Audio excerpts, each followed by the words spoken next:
Hello, everyone. Welcome to Random Encounter 262 or 262. And my name is Jono Logan. And hey, remember a few weeks ago when I said that gaming was in a little bit of a beginning of the year lull? Yeah, so that's over. Yeah, no kidding. So over the last few weeks, there has been an avalanche of gaming news to cover. There's been some major releases that are currently out and some more on the horizon, including two of the games that we're going to be talking about today. I know that there's a state of play that's coming later this week, so we expect much more news from that. But before we get into the games we're going to be talking about, let's introduce our guest today, RPG Fans Features Manager, Zach Wilkerson. Hello. Welcome, Zach. Were you on the nothing is happening train with me at the beginning of 2023? You know, I played Chained Echoes and Hollow Knight back-to-back at the beginning of the year, so I felt okay. But yes, there wasn't a lot on the news front. Mm-hmm. We're not allowed to talk about Hollow Knight on this podcast, unfortunately. Look, there are stats, there are upgrades, there's a good story. Wait, never mind. Yeah, if we talk about Hollow Knight, Mike takes away our gaming privileges. No JRPGs for you because you broke the rules. For anyone listening, yeah, just play Hollow Knight. Just go play it. You'll like it. Trust me. It's so good. It's so good. Are you glad now that the drought is over and now we are in the incredible, oh my god, there's so much to talk about, so much to do stage of things? I mean, sort of, but that's less time to play Hollow Knight, so, you know. That's a good point. That's a very good point. Well, you just finished spending 80 hours, I think. Playing, it was like 85, I think. Yeah. 85 hours playing the game that we're about to talk about. So, yeah, let's talk about Octopath Traveler 2. Now, for those of you out there who have not heard about Octopath Traveler, welcome to JRPGs. It's HD 2D game that was released originally for the Nintendo Switch, but now is pretty much available on everything, I think. I know it's available on PC. Is it available on... Not PlayStation yet, which is fascinating because I played Octopath Traveler 2 on PS5. That is weird. Yeah. Must be some exclusivity deals or something like that. Anyway, gorgeous game, was marketed and plays as a bit of a retro throwback with a modern sheen on it. Like pixel graphics, but with depth, and it's gorgeous and beautiful, and it started a revolution in JRPG graphics. So I played the original a few years ago. I reviewed it in 2019 for the site. I walked away with mixed feelings. I love the nostalgic feel of it, and I love the graphics and especially the soundtrack, and I loved many of the characters. But I did have significant issues with how the characters interacted with each other, how the world exploration was handled, and I also had a problem with the repetitive nature of the storytelling, which was usually arrive in town, find the problem, go to dungeon, beat the boss, return to town, on to the next chapter. And it was just that repeat. Now, as I understand it, Octopath Traveler 2 fixes some of these issues that I had with it, and other things that it leaves alone. But I think some of those things are inherent in Octopath Traveler, so I don't think they're problems to be solved. You just kind of have to accept them about the series. We'll get to that. So, Zach, what do you love about the original Octopath Traveler? Yeah, so it's fascinating. You know what I love most about it is that the review I wrote for it got me hired at RPG Fan. So it was actually the game that I reviewed when I got hired here. We didn't have a review yet. And, you know, in the original game, the first time through, and I liked the first one more than you did, especially at the time. I obviously I loved all the things you talked about. The look of it was fascinating. I loved I sort of liked the independent storytelling. It worked for me more than most, but I agree with you that I think some of the storytelling was repetitive, and I thought it was a little bit odd when people just suddenly vanished during cutscenes, and then they showed back up for the fight. So I thought that was kind of weird, but you know, really what I love about the game more than anything is like the constant feeling of progression as you explore. Like there's always some chest to discover, some like new secret cave to find, and you can kind of do it in any order. And I really, it felt controlled enough, and like I knew where I was supposed to go, but I also knew that I could kind of like mess around over in this corner for a minute. Honestly, the thing I love more than anything is the combat. In terms of turn-based combat, I think that the original Octopath at the time that it came out, I thought I can't imagine a combat system that I enjoy more. And it's only been surpassed just very slightly by Octopath Traveler 2. So I love the look. I love the feel. Independent stories I thought was a good idea, even though I thought some of the stories fumbled pretty badly towards the finish line. Like Primrose's, I thought was really interesting to start, but then it got weak towards the end. But I really, really loved the first. Yeah, it's despite my issues with it, it's a great game. Like I think I gave it an 84, which is not a bad score, despite what many people online think. 84 is a good game that we like. But I think one of the reasons I was really excited for this sequel, like this is technically it's the third entry in the Octopath Traveler series, because they also have Octopath Traveler Champions of the Continent that's on iOS, and I think it's on Android as well. And apparently it's an extremely, extremely good mobile game that, you know, features much of what we love about Octopath Traveler, including like the graphics and the style of storytelling and things like that. Hey, I have a question. The characters in this game, the 8 main characters, do they still fall into the Octopath acronym with the names for the sequel? They do? They sure do. Absolutely. Well, that's very important. Because otherwise it doesn't make any sense.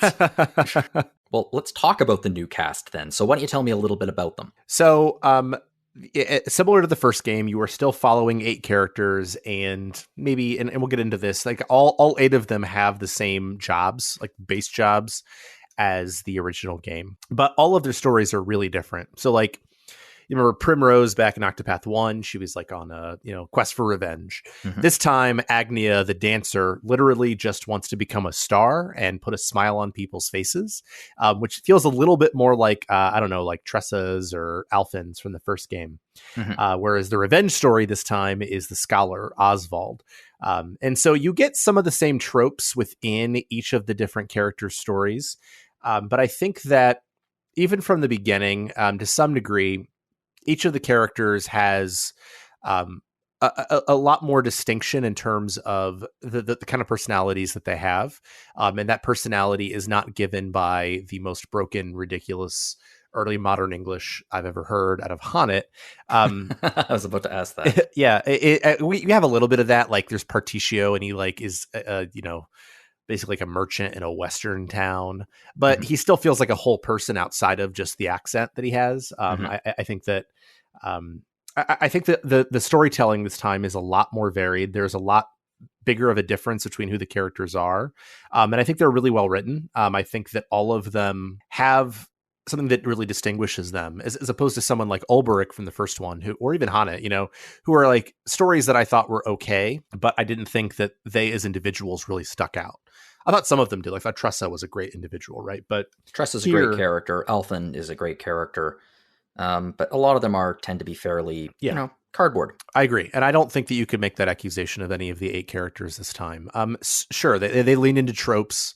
In some ways it is like, let's take like 8 different sets of JRPG tropes and apply them to these different people to some degree. But I think that the storytelling within each of them is so much stronger. And getting to the idea that you were talking about earlier about like the idea of variation, the way the stories are rolled out is really different this time around. So like Ochette, who's like a hunter who has to go like find these 3 different beasts to help her town, like avoid the Scarlet Moon Night or something like that.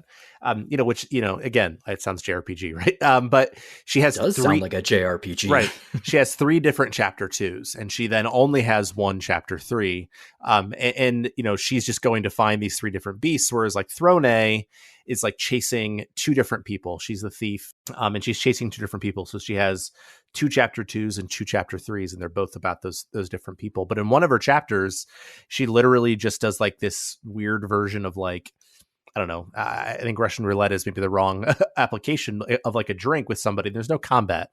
And so the stories roll out in a really different fashion to get to some of that repetitiveness that you were talking about earlier. And I think that helps sell the characters as well. That's really nice to hear, actually. And I really do like, when I first read about Octopath Traveler 2 and I saw what was being revealed, one of the things that I loved the most about it was that they were keeping all of the character classes of the original with new characters, because there are so many kind of different stories you can tell with these archetypes. And I like the idea that we get to continue to explore the different kinds of people who can fit into the same jobs and the stories that surround them.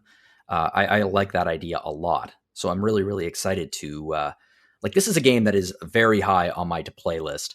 And at some point, I'll wait till it goes on sale, probably later in the year. But when I get it, I am going to play it because I really did like the original. So I'm really excited to see what else they do with it. It's interesting that you say that because like and we can talk about the jobs in a minute here, but like I actually sort of was like, you're just giving us the same 8 jobs. Like what like you, and I think that a common criticism, if you look online and even in my review to some degree, is that it's just more of the same. But with the jobs, they have different skills. They're not exactly the same. Like a lot of them are similar. Like Doter's Charity is still something for the apothecary to use, for example, which is a very important skill if you want to do like end game stuff. But they have enough variation in the skills and the way they interact that I think that it still works. But it's interesting to me that you saw that as a positive when originally I was like, well, there's like so many classes in JRPGs. Why not give them some different ones?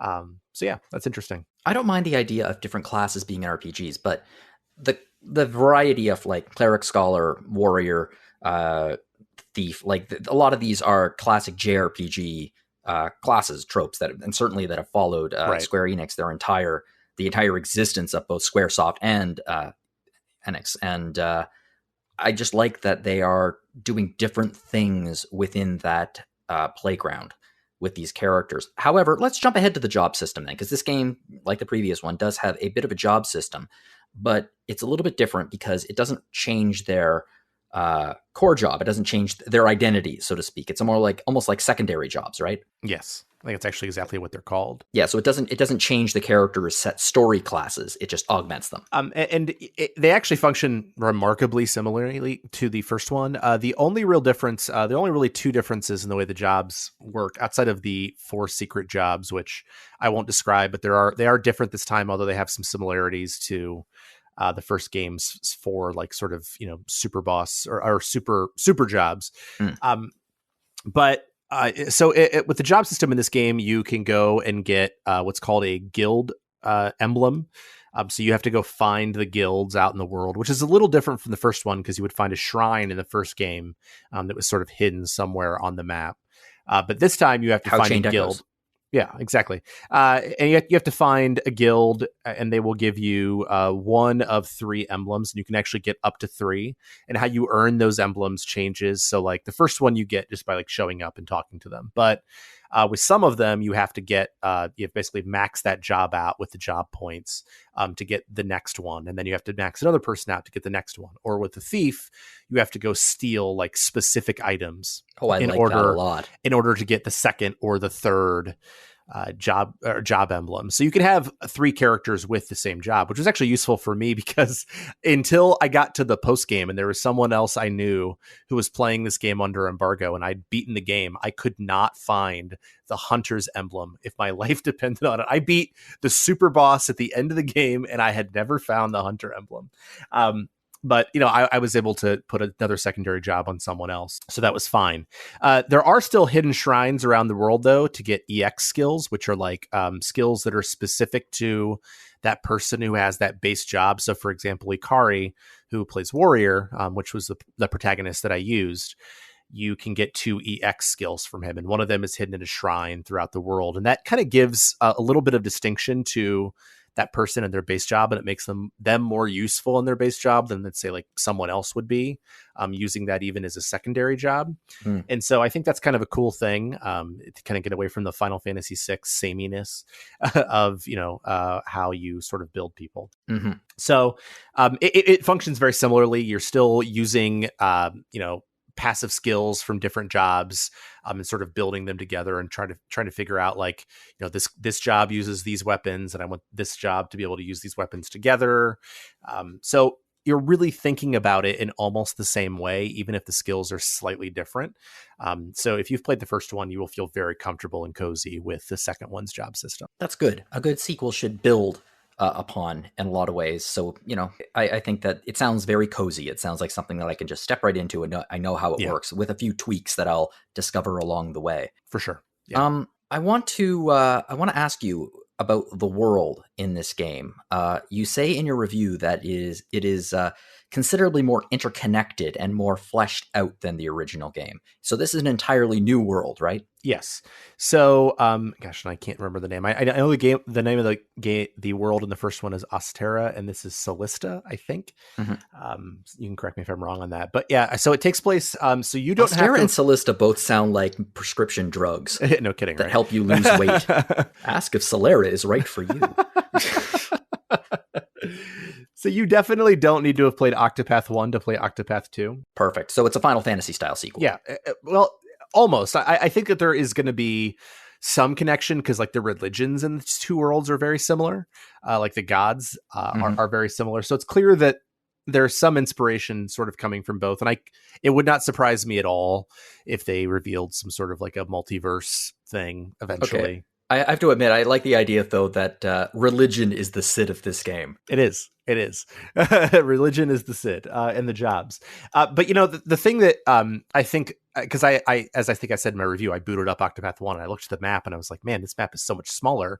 And I would walk around some of the areas and I'm like, oh, there's just like not as much hidden to do. And one of the things that's really cool about this game, and it's the thing I liked in Octopath 1, but they like, as I said, turn it up to 11 in Octopath 2, is every single area has like all these little hidden areas. They take a lot of advantage of the 3D depth of field where you can't really see behind something or you have to kind of poke around in this area or this area. And there's just like so much in these different areas. So much so that I didn't even find one of the areas because of the hunter class emblem.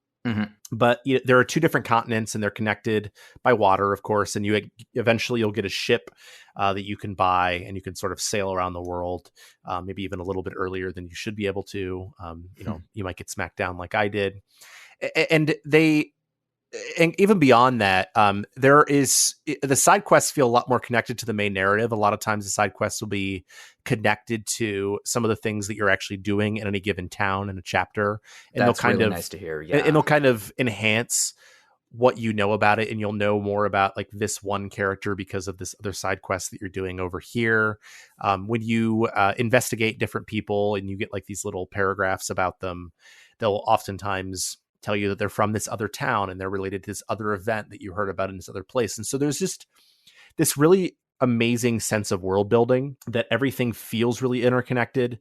And to some degree, and we can talk about the stories here in a minute, the stories definitely talk to each other better than they did in the first game. And so I feel like it just feels like a more fleshed out world than it did in Octopath 1. Yeah, that's nice to hear about the side quests as well, because one of my criticisms about the side quests in Octopath was that a lot of them were just fetch quests. They had no real connection to the story or fleshed out characters. Now, I don't know how good the side quests are in this, but the fact that they're more tied into the story, or at least they're telling you something about your characters, that's a step in the right direction. Yeah, I mean, and it's one of the criticisms I leveled against the game. I think to some degree, a lot of times they still are kind of fetch questy, but even within the fetch questiness of it, like when you're talking to the people after you go fetch the thing that they wanted, or go hire the person and bring them along that they wanted, you're still getting better stories within it, and you're still finding out more about the world as you do it. Okay.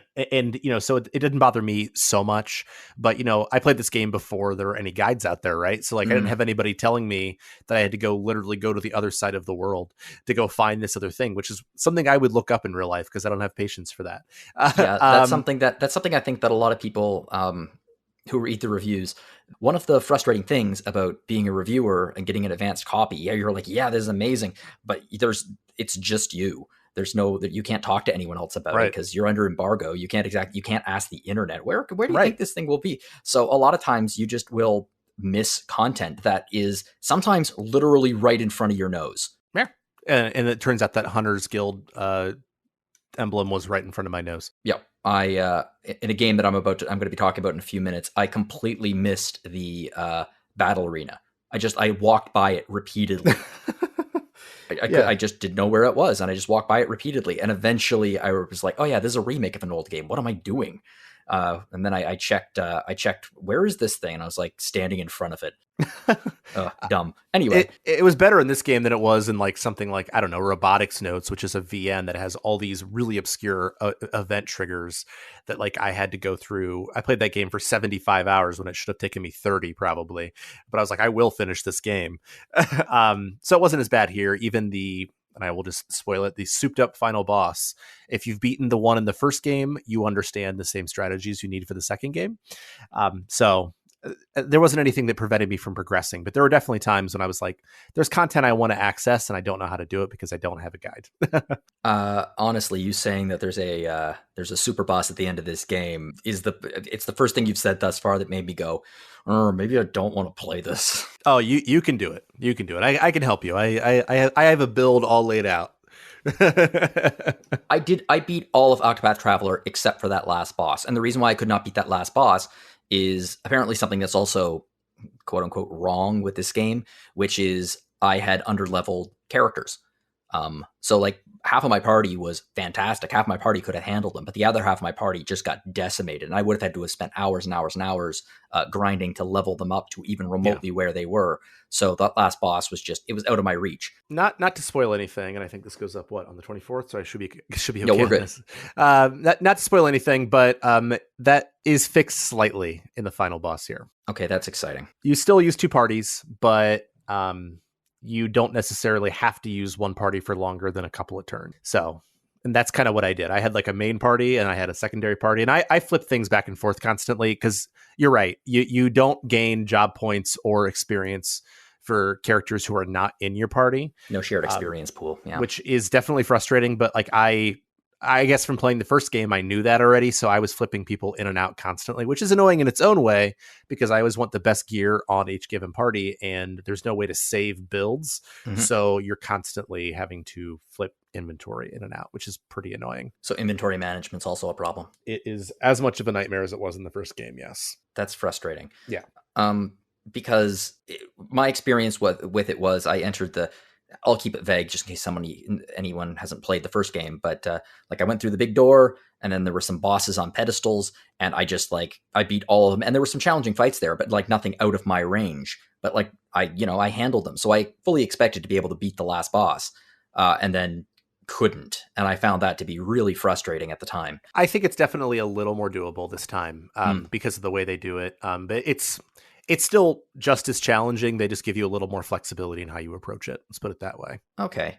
In terms of the world, I'm curious, you do say there's a lot of lore in this game and a lot of lore building up the world. How is that lore dolled out? Is it in dialogue? Are there like libraries? It's in a variety of different ways. Honestly, it's everywhere. Sometimes it's when you investigate different NPCs.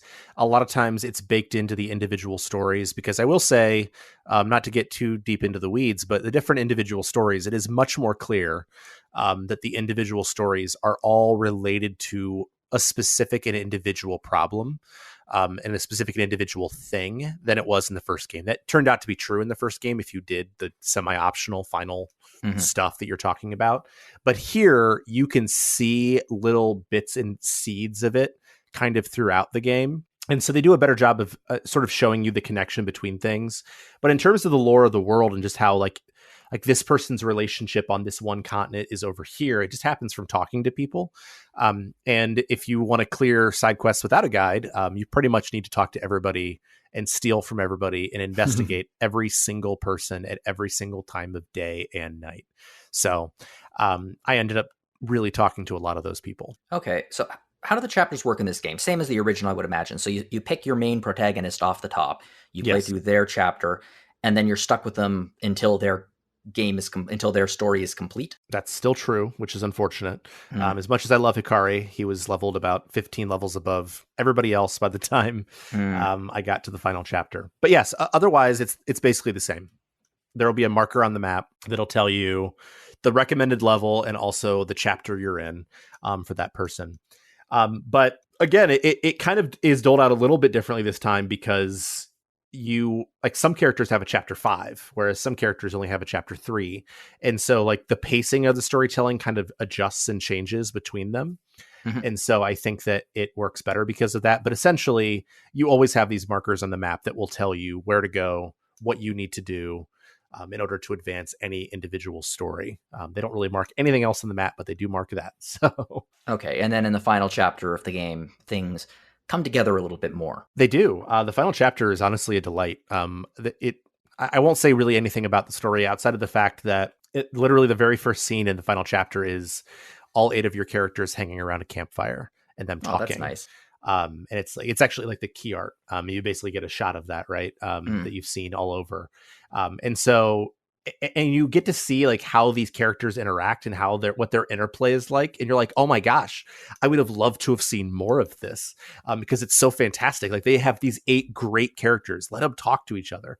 But I will say that like as amazing as that is, they do good work in like, doing some of that elsewhere. Like I mentioned this in the review, but like there are these crossed paths chapters, which basically like you have 2 chapters of each.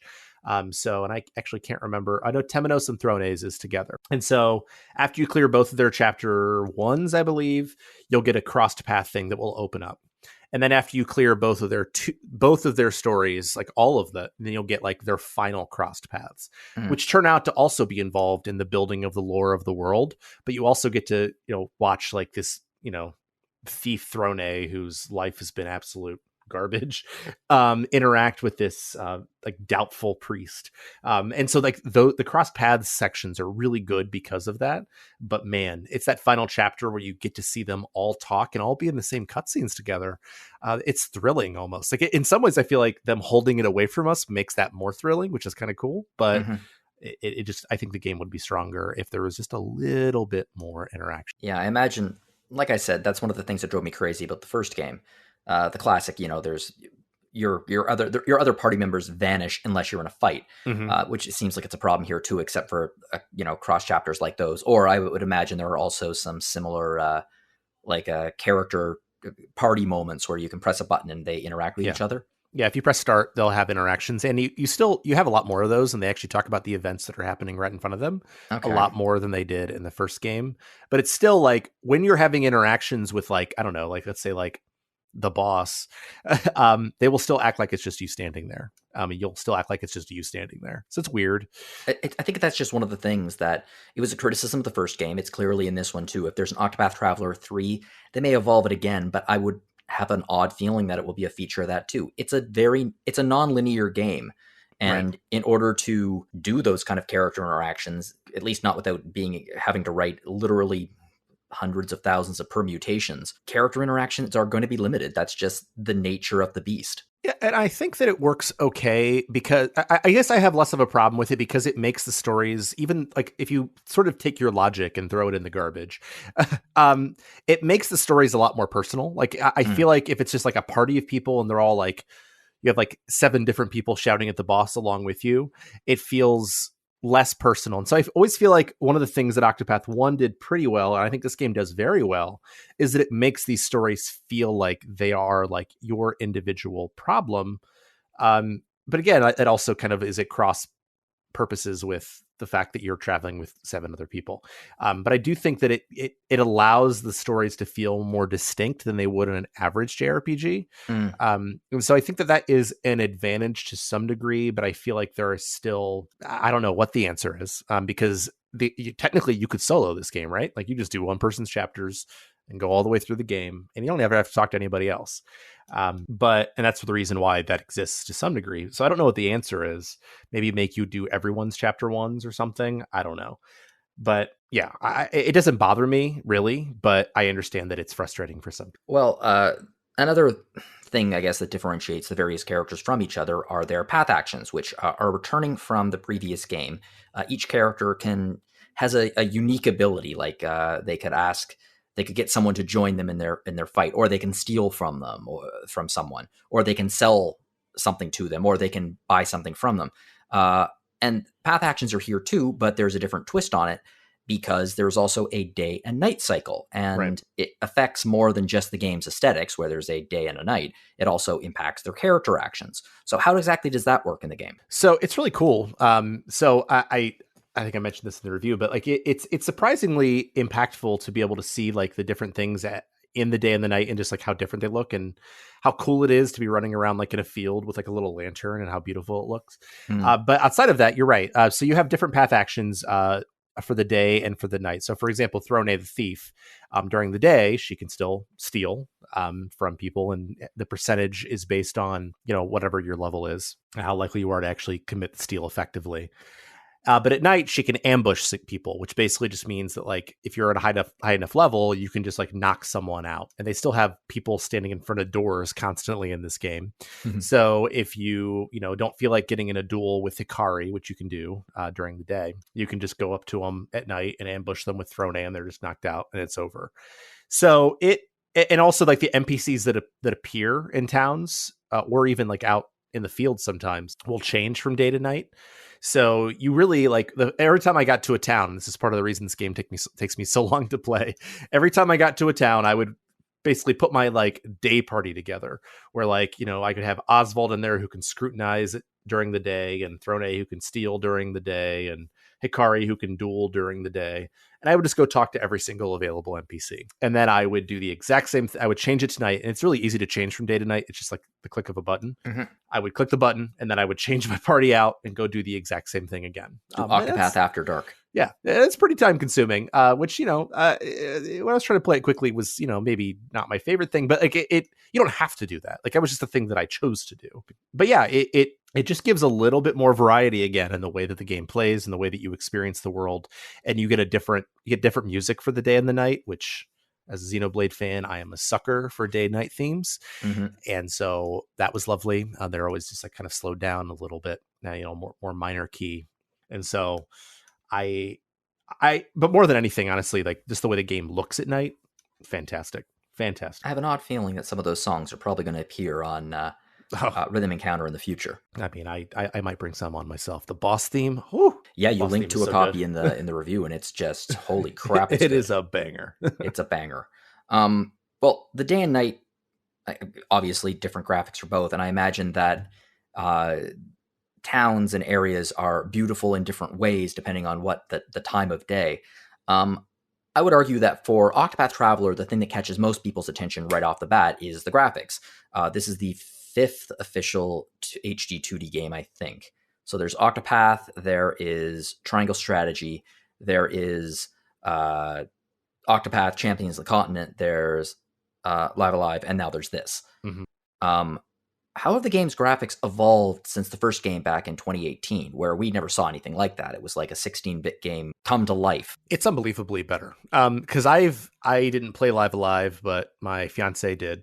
I got to watch her play it, and I thought, oh my gosh, this game looks so much better than Octopath. And then I played Triangle Strategy, which played with that idea of a dynamic camera a lot, because it had to, because it's a strategy game. And then you see all the different things they have done in Live Alive, which I thought was a lot more vibrant than other HD 2D games, and Triangle Strategy, which has a way better dynamic camera, and they play around with both of those things amazingly. Like, the dynamic camera makes a lot more of a difference than people probably think. I guess if you played the demo, you know this already, but it happens in battle where it'll turn during certain things. Like when you've boosted your attacks all the way, it'll actually change the camera angle while the attack goes off, which is incredibly cool. This game looks so much better than Octopath Traveler that it's actually unbelievable. Like, I turned on Octopath Traveler again, like I said, right after I finished this, and I was like, everything's so blurry. There's just so much more detail. It's so much more vibrant. It's so much more colorful. It is a stunning game. I'm sure part of that is like I'm playing on a nicer TV, and also I'm playing on my PS5 instead of my Switch. So I had no load times, which I've heard the Switch struggles with load times on this game. But I think you could just shorten to that, saying the Switch struggles with load times. Yeah, no kidding, right? You're right. You could even bring it back more to just the Switch struggles. Yeah, that's why I asked for the PS5 copy, and I was very happy that I got it. But yeah, it looks so much better than Octopath Traveler that it was actually hard for me to go back to it and even look at it because of how much worse it looked. And I remember how much I loved the look of Octopath Traveler 1 at the time, and it's really strange for me to say, but it's true. No, it's absolutely gorgeous. Well, exploring the world and the beauty of the world is only one of the things that you do in a JRPG, where combat is another important thing. So let's talk about the combat in Octopath Traveler 2. First off, just how is it? If you've played Octopath Traveler 1, it plays like that. It's basically the same. It is remarkably similar. So it is a turn-based thing where you can see the current turn and you can see the next turn in terms of the turn order and how that's going to function. You have a BP gauge where you start out with 1, and like when you burn BP, it allows you to have more powerful attacks or make your buffs last longer or whatever. And The enemies have different weaknesses that you reveal by hitting them. So, an enemy might be weak to a sword attack, a bow attack, and light damage. Mhm. And the more times you hit those weaknesses, it lowers their shield meter until they're weakened. They can't act, and then you can do more damage. And basically, the key to it is build up your BP to when they're weakened, and then just fire everything when they're weakened, and just smack them with it. And you're, adjusting, buffs, debuffs. The only two things that are really different, and I actually think that some of these things make the game a little bit easier than the first one. First of all, the battles can be sped up to 2 times, which literally in my very first battle, I pressed start to speed it up to 2 times, and I never changed it. Never even considered changing it back because I just want them to go faster. It's one of my favorite features in JRPG. Yeah, I mean, I can't even imagine playing Final Fantasy 12 without the battles being sped up. And you also have a thing called latent powers, which is essentially a limit break. Every time you break an enemy or you take damage, you build up your latent power gauge. And depending on the character, it depends. It changes sort of what that gauge does. So with Ikari, it opens you up to additional attacks, some of which are very powerful. With someone like Agnia, it allows you to take a buff that is usually for one person and spread it out to the whole party, which is very useful.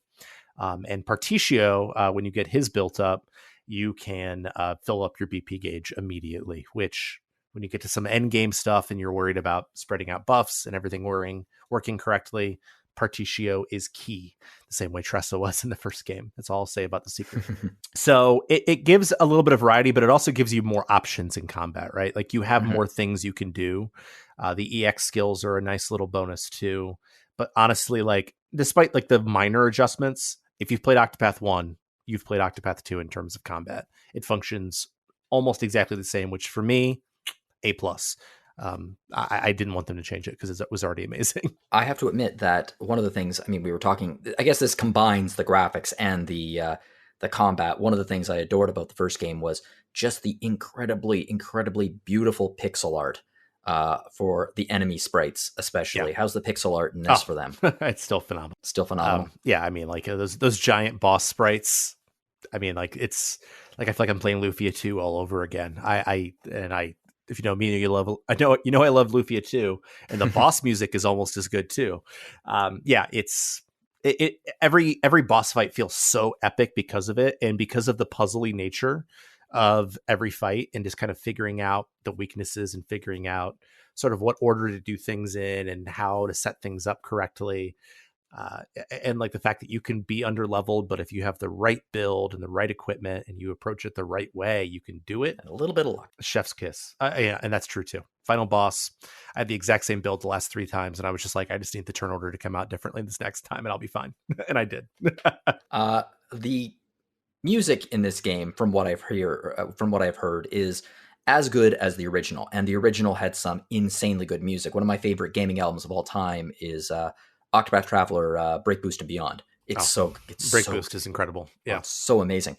It's a remarkable album. So I can obviously tell based on what you said, but I'll just ask you again: does Octopath Traveler 2 live up to that standard? Yes. It's just as good, if not maybe a tiny bit better, because there's a little bit more variety. You can sort of feel Nishiki is the composer, I think, right? You can feel him sort of sowing, like feeling his oats a little bit. Like he's like, all right, I've already made it soundtrack, and it has all these beautiful swelling orchestral arrangements and all these different things. Now I'm going to branch out a little bit. I'm going to play around with. I'm not kidding. And I think that the theme is available online right now. Particio's theme really feels like a Western theme mixed with like a 1980s sitcom, and it's delightful. But he also just goes so hard on the boss battle music, and the day-night system, as I talked about earlier, gives you like just a lot more variety in the kinds of tracks that you're hearing. Because even in the first one, sometimes I felt like as I was walking around the map, I was like, all right, I've heard this track a lot. It's beautiful, but I've heard it before. Here, because of the day-night, and because there's just more variety, I don't know how many discs the album's going to be. Alana's ordered it, so I don't have to. But it's got to be a lot more. And it was 4 discs, I think, with the last one. I'm guessing this will be 5 or 6. And there's just so much variety, and it's so good. Yeah, I also think that there are going to be some exciting remix albums that probably come out of this as well. Sure. Like, I mean, the last one had I have the 16-bit album on my shelf, Break Boost, obviously. I mean, I could, based on what you just said, I can imagine like a real remix album that's focusing on the day and night cycles. Mm-hmm. That would be really interesting. I like that idea. Yeah, so there's a lot of potential here, I think, for some really, really great music over the next couple of years. And of course, just the soundtrack, which is nice because I would be happy to throw a few extra tracks into my iTunes Time to Work playlist. I understand. Same here. Well, we talked a little bit about the things that drove you just a little bit crazy about this game. Like, there was nothing obvious. You gave the game a 91. You loved this game. I did. And there were a few things that, bugged you. Inventory management, for example, flipping people in and out of the party. There being no shared experience pool. Mm-hmm. But it does seem like they've really fixed many of the issues that you had with the first game. So my question is, where do you think the Octopath Traveler series could go from here? Like, what would you like to see in future titles? So Octopath Traveler 3 comes out. What would you like to see them tweak and fix and make you look back at Octopath Traveler 2 and go, oh, this is still great, but it's just not as good? That's a good question. So I think that honestly, the most obvious thing to me is like the ability to switch parties, not just at taverns. That is an incredibly archaic thing to me, and I have no idea why that's the case. I understand a lot of other design decisions in this game. That is not one that I understand. So that one frustrates me. I guess maybe like the travel banter wouldn't make sense if you switch someone out and they hadn't been there 30 seconds ago. But to me, I don't care about that. It is so annoying because like when you go to the town, like the tavern's in different spots every time. So I sometimes it would take me like 2 minutes to find it. So that was annoying. But honestly, I think the thing that was most successful about what they changed was the improvement in the writing. They didn't just kind of phone in JRPG tropes this time to some degree. I think they really did it with the first one, but I think they did a better job here.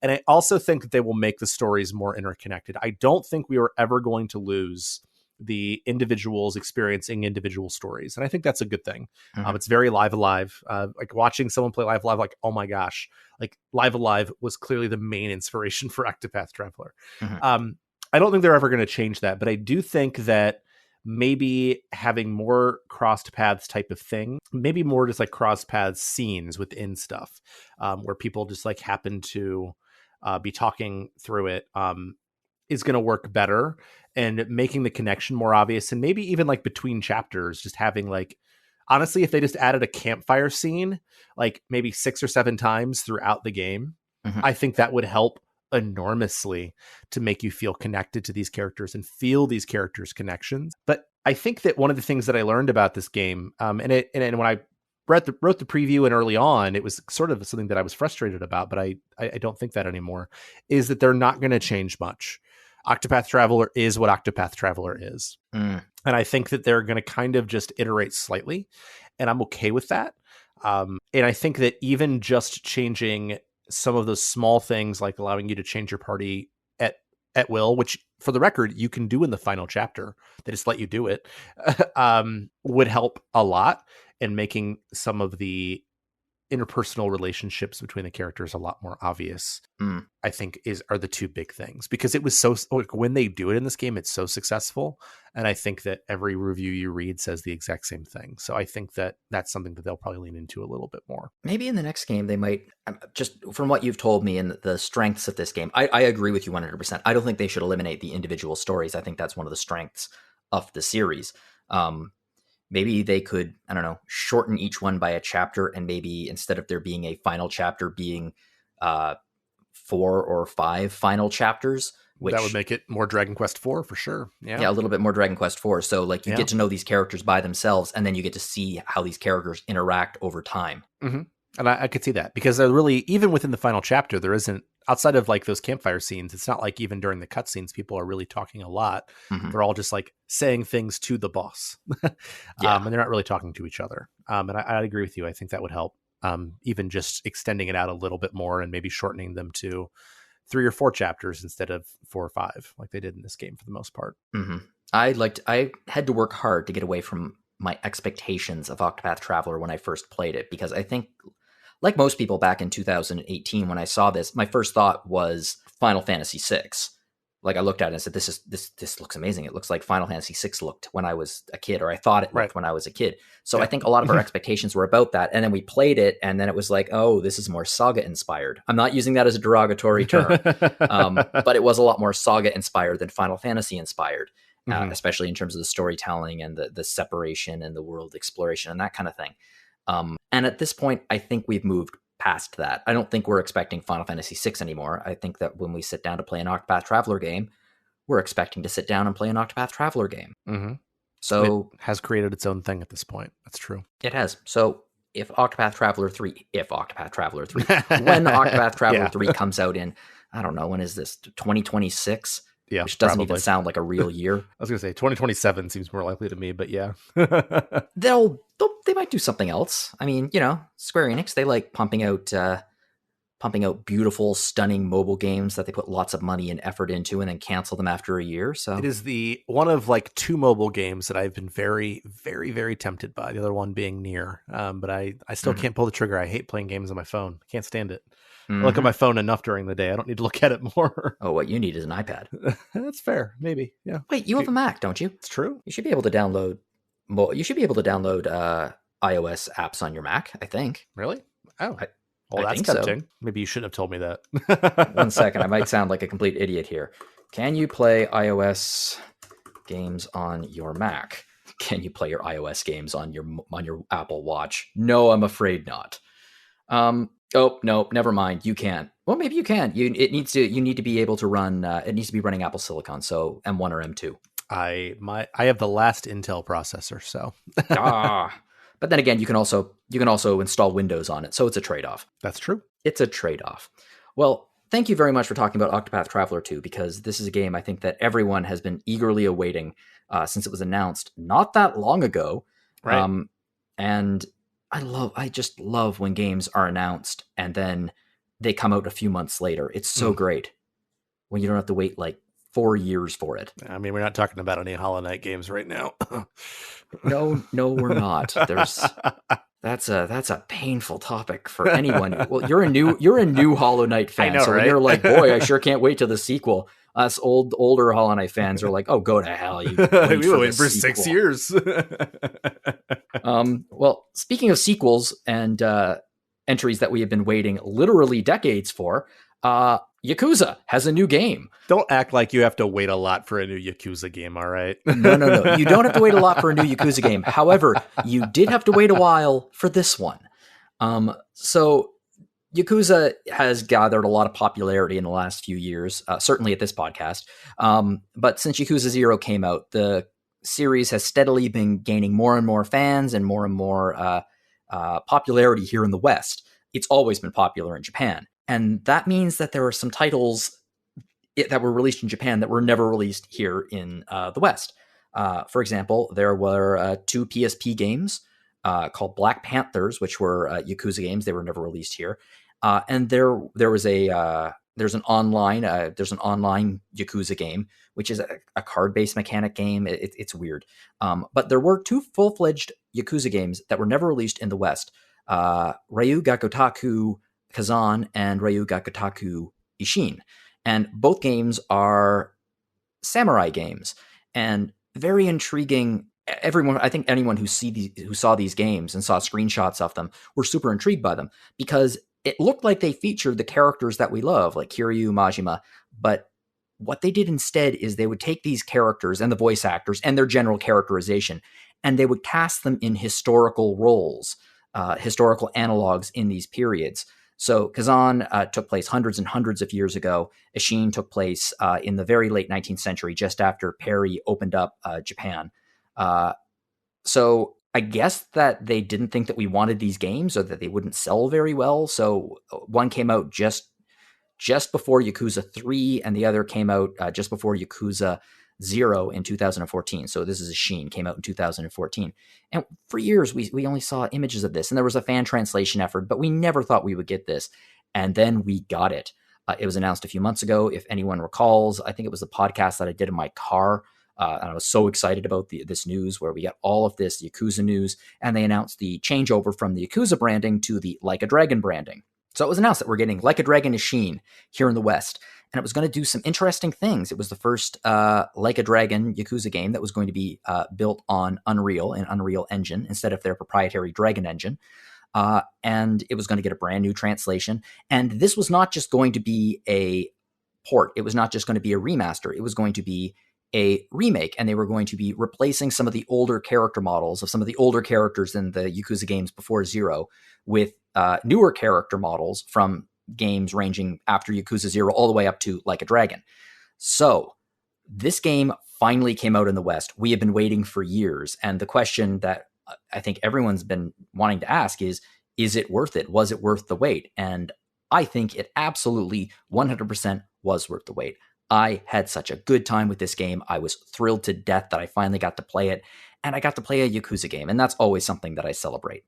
So this game is a piece of historical fiction. So it is based on something that actually happened, but it's the characterization and events are very changed around.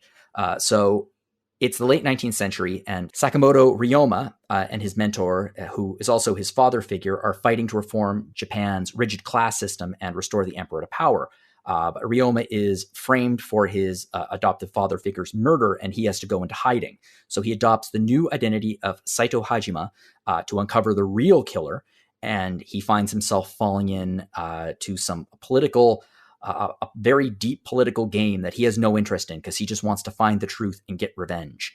So the cool thing about this game, and the thing I liked more than anything else about it, is it's a Yakuza game, and you're playing these characters that you love with new you're playing these characters that you love with new names, but they don't know each other yet. So there's no continuity with any of the other games. So you don't need to worry about 6 to 7 games of, these characters getting to know each other. So every character relationship is refreshed. And that's awesome because all of a sudden opens the door to betrayals that would never happen in the actual games, or deaths, or friendships or partnerships that just wouldn't really work. And it really felt fresh. Like the story felt fresh because of that. That's cool. Yeah, it's really, really cool. Now, Zach, how many Yakuza games have you played? I know you've played quite a few. So I have played Judgment. I have played Lost Judgment. I have beaten Like a Dragon, so Yakuza 7 or Like a Dragon 7 or whatever we're calling it now. And I've played 15 to 20 hours of Zero, and I liked it. It just, life happened and RPG fan things happened. But yeah, I mean, I have an interest in the series and I like it a lot. And I think it's fascinating you say that, because with a game with so much continuity and so much, like a series where we're talking 7 games main story, even though 7 obviously goes in a slightly different direction, or I guess it's actually 7 if you include 0, right? Yeah, it's interesting that you kind of get those ideas of how Majima doesn't have to be consistent, especially because he's Majima, right? With who he's been previously. And so I think that would be fascinating, especially for a fan of the series. It is, and not just because of that, because of the reset of character relationships. I think this is a really, really good jumping on point for people who don't have any familiarity with the series and who are daunted by it, but they also want to get into it, because this is very much a Yakuza game. It has dozens upon dozens of sub-stories, ridiculous numbers of mini games and alternate gameplay modes. And the critical path is happening. And a character who you love is going to be in danger and is about to be murdered, but you have to go sing some karaoke first. And that's the brilliance of Yakuza. This game specifically, if anyone listening loves Yakuza 0, this game technically came out a year before Yakuza 0, and it feels like it in the sense that it doesn't feel dated, but it feels like a prototype for the gameplay and the style of storytelling that eventually becomes Yakuza 0. It feels like a prototype of Yakuza 0, and that's a good thing if you love Yakuza 0, and I happen to love Yakuza 0, so that's good. There is one problem that comes with that in this particular game, and that is the graphics. Now, I was looking at the comments under my review on Facebook, which you should never do.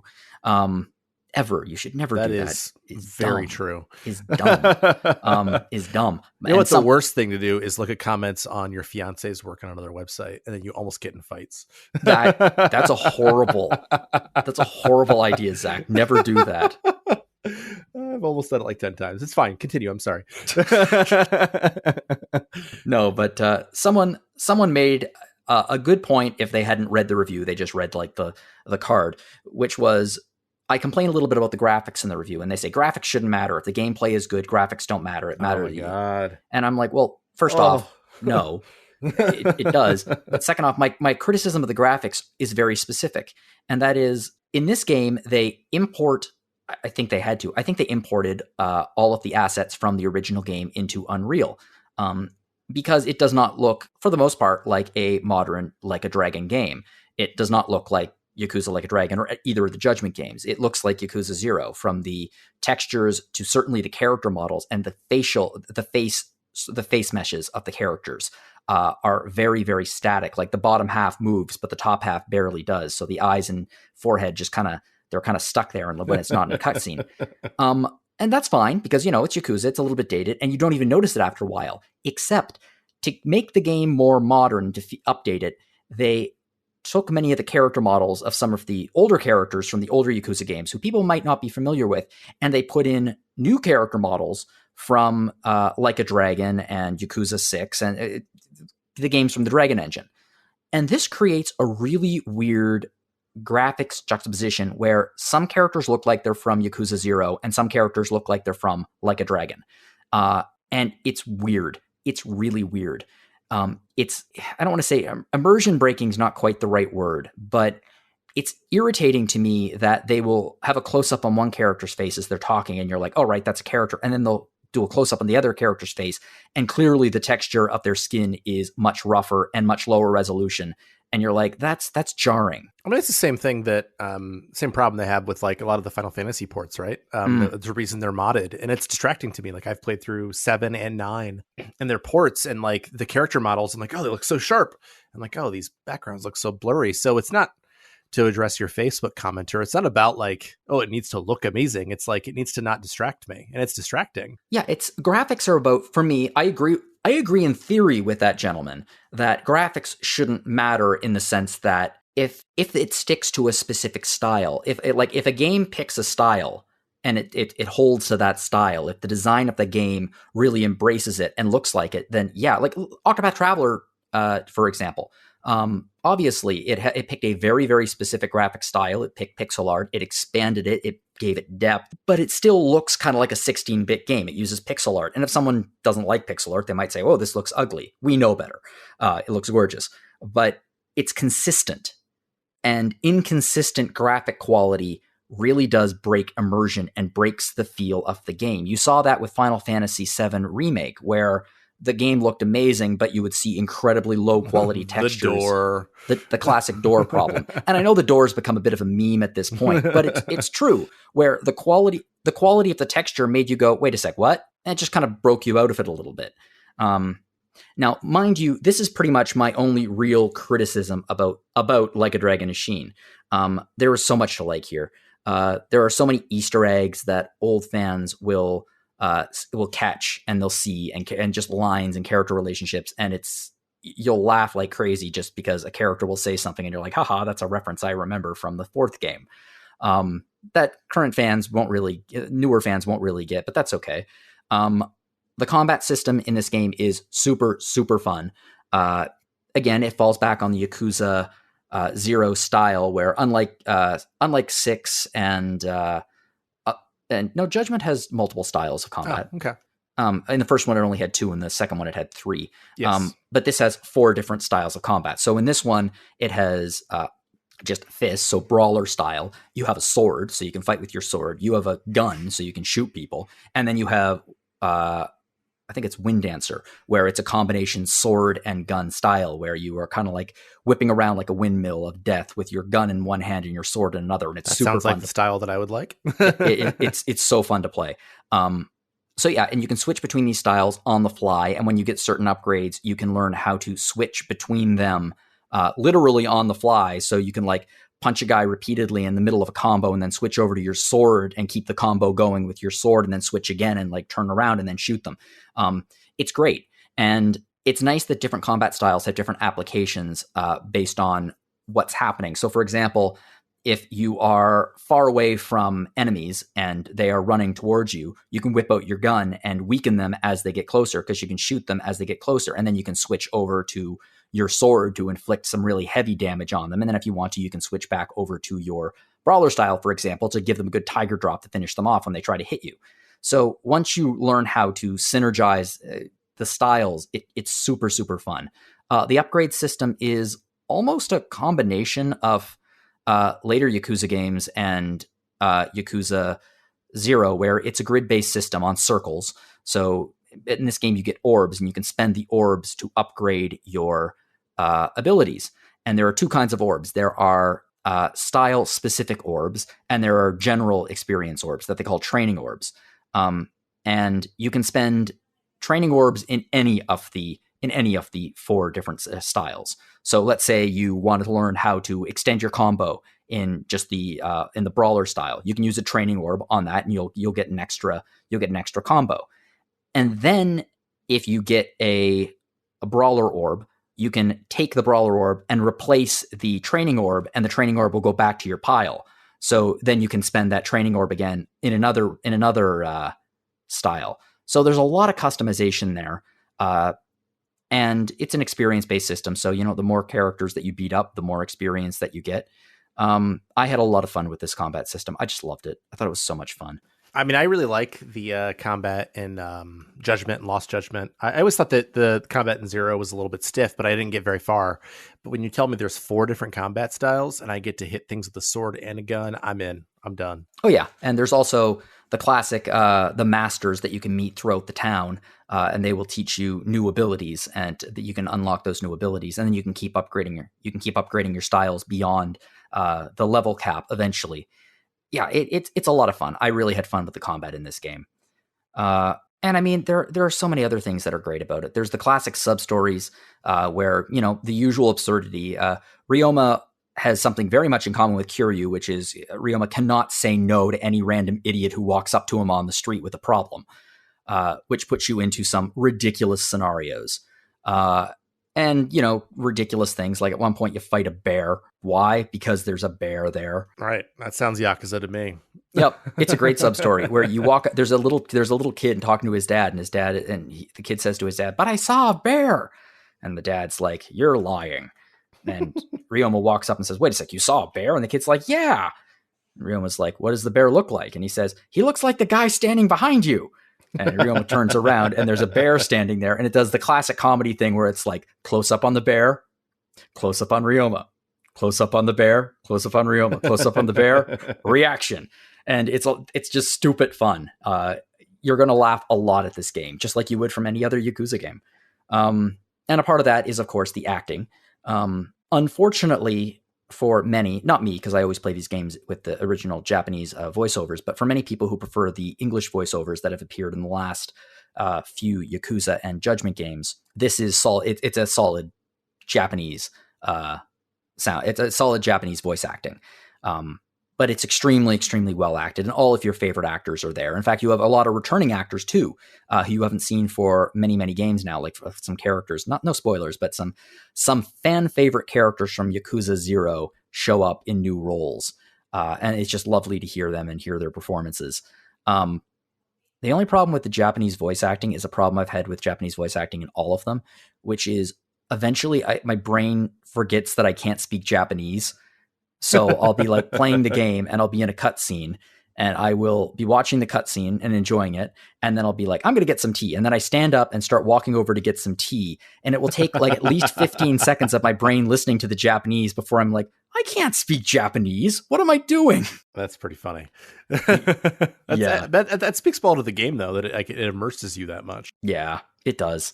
I gave the game an 85. And now Yakuza is so weird for me because this is Yakuza and Like a Dragon is one of my all-time favorite game series. I adore these games. I have reviews for every single one of them on the site now, except for Lost Judgment. And I have a feature, So You Want to Get Into Yakuza, I wrote with GC a few months ago, which I think might... Zach, at some point, is that going to be reposted? I mean, it will be. It's really up to Mike. Yeah. where it fits into the schedule. So yeah, it will be. Yeah. So if you're ever curious about where to get started in Yakuza, that's a good resource. But I've never given them tremendously high scores. And this is a point in the favor of not necessarily of games that are in their 80s being awesome. I so disagree with the idea that a game needs to be a 90 or a high 90 to be a brilliant game. It doesn't at all. Games in their 80s, games that are scored in their 80s are often remarkably good. And sometimes they can hit you in exactly the right spot and you just fall in love with them. And for me, that's the Yakuza Like a Dragon series. But I don't think that this game, I loved this game. I had such a great time with it. I ended up playing it for 80 hours. I could not, in good conscience, give this game a 90 or above because I didn't think it was that amazing a game, but I thought it was a great game. Mm-hmm. So yeah. And I think this is going to be a good year for Like a Dragon Yakuza fans. We have another game that's apparently coming out later this year, which is Like a Dragon Gaiden, the man who forgot his name, I think. Yes. Yeah. And it's going to be a midquel following up on what Kiryu was up to between Yakuza 6 and Yakuza Like a Dragon. And it's going to be like a shorter Yakuza game. And then, there'll be other games coming out. Eventually we're going to be getting Like a Dragon 8. And if this game is a success, and I really hope it's a success, it's gotten some very good reviews from me and from other people. People really seem to enjoy it. We might get Kazan, the other samurai game, which is completely unrelated to this because it takes place 300 years before this game ever takes place. The only different, it features Kiryu's analog with a sword. That's the only real similarity. So who knows? We might see a remake of that. And I would really like that to happen because the more Yakuza, the better, in my opinion. Yeah, I mean, if you want more Yakuza, there's I feel like it's a good time to be a Yakuza fan or like a Dragon fan. And I'm glad that it's catching on with people, even outside of the RPG sphere, right? Like, I feel like it's a series that does really well for a lot of different people because it does so many different things well, and there's always so much content. Yeah, that's the thing about Yakuza for me. If you want gameplay for your money, it's hard to beat a Yakuza game. Yeah, that's true. And I think that it makes it an easy sell in a lot of ways, and it's not like, I always feel like the thing that overwhelms me about a Yakuza game is like I go into it and I'm like, there's so many things I can do. I have to do all of them, but you don't have to. But those options are available to you, and I think that it makes it a game that appeals to lots of people. And I think they're great. Mm-hmm. Well, this game specifically, although they keep calling it a remake. I feel like it's midway between a remake and a remaster because of the upgraded graphics. Yeah, but also it kind of looks like the original, and most of the gameplay is the original. But they have switched around some sub stories and places of items and events, which means that translated Japanese walkthroughs are not 100% accurate, which puts me in the position of I wasn't able to actually complete all the sub-stories because I couldn't find them all in time. So I'm going to be going back to it in a little bit and hopefully finishing the game off. Not 100%ing it because I can't play Mahjong, but at some point I will be going back and playing some more of it because there's still so much to do. Even though I've completed the critical path, there's still tons there. And even better, I got some DLC for it too, so I can now dress up my character as Kiryu. So I can have Kiryu wandering the streets of 19th century Japan, which just looks so with stupid. With the samurai sword. With the samurai sword. And they thankfully did fabric physics for his jacket. So it's not just like clipping through his shirt. It's actually like his jacket sitting on the sheath. Looks pretty good, actually. That sounds amazing. And it sounds like Yakuza. I like it. It's Yakuza. That's what it is. It's Like a Dragon. I'm still not so sure about this rebranding. I know why they did it, and it makes 100% sense, and I'm completely in favor of it. But it really does make it tricky to talk about the series. Right. Yeah. I mean, you do it, 7, 8 games deep? Yeah, eventually it gets a little tricky. I oftentimes found myself just saying both. Yakuza or Like a Dragon. Like a Dragon or Yakuza if you prefer. Mm-hmm. Anytime I'm talking about them. Yeah.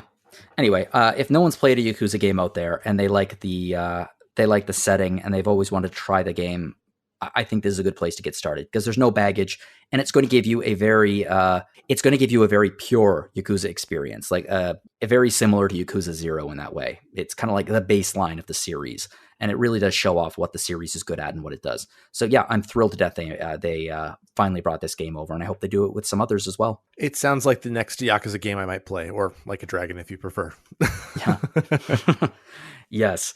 Well, I support you. I thank you for listening to me ramble about Not at Like a all. Dragon for the Yeah, last little of while. course. And I very much appreciate you coming on to talk about Octopath Traveler 2, because that is a game that we're going to be talking about for the next few years, I think. It sounds like it's an amazing, amazing title. It is. It's an evolution of Octopath 1 in basically every way. I can't imagine anybody thinking Octopath 1 is better, Mm-hmm. honestly. And I don't say that often. I just think this game is superior on all levels. No, I buy that.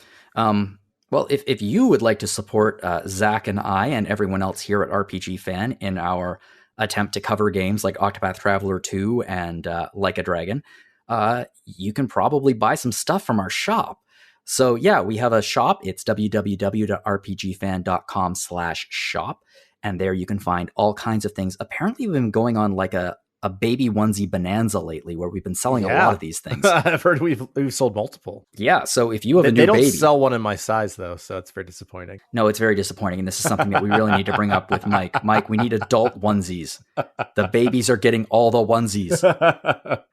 We do sell more things than onesies at the shop, like, the usual mugs and stickers and all kinds of things. So check out the shop. And if you want to support us, that's a great way to do so.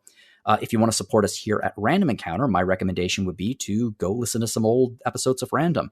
I've been hosting for about a year and a half now. Before that, it was Greg and I, and before that, it was just Greg, and before that, it was a whole lot of other people. So if you have any favorite games that have come out in the last few years, there's a good chance that we talked about it at some point on Random, and if you want to hear what our thoughts were back then, go back and give it a listen. But we are not the only podcast here at RPG Fan. We also have Retro Encounter, which is our weekly podcast where we talk about retro things with Mr. Mike Solosi. Though the last two episodes wasn't Mike Solosi, the last two episodes were me. So we were talking about Star Tropics, which is a game that I played as a child, and I was really, really glad that Solosi gave me an opportunity to go back and play it again for the podcast. So the first part was last week, and it was focusing on Star Tropics, the first game. And coming out later this week, on Thursday, I believe, we have the second episode, which is going to be focusing on Zoda's Revenge, Star Tropics 2. So give those a listen. I haven't listened to the first one yet. Is it still as painful as I remember? It's freaking hard. Yes, It's so hard. But the first game is also so rewarding. I love Star Tropics 1. Because it has such a sense of style, and it's a lot of fun, despite the fact it is very hard and very frustrating in places. Star Tropics 2 is I'm just gonna drawl off there. Okay. But it was fun talking about it. So yeah, give those a listen. We also have Rhythm Encounter, which is RPG Fans' music podcast. We just had our Xeno series episode where we talked about the music of the Xeno series, which isn't really a series. It's like a combination of different series of spiritual successors. Meta series, if you will. A meta series.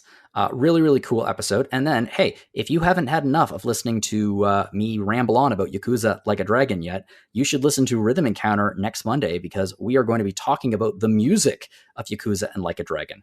And regardless of what your opinion is of the series, I think we can all agree that Friday Night is a ridiculously awesome song and meme, and it should be celebrated. And we will be celebrating it on this episode. Excellent. Yep.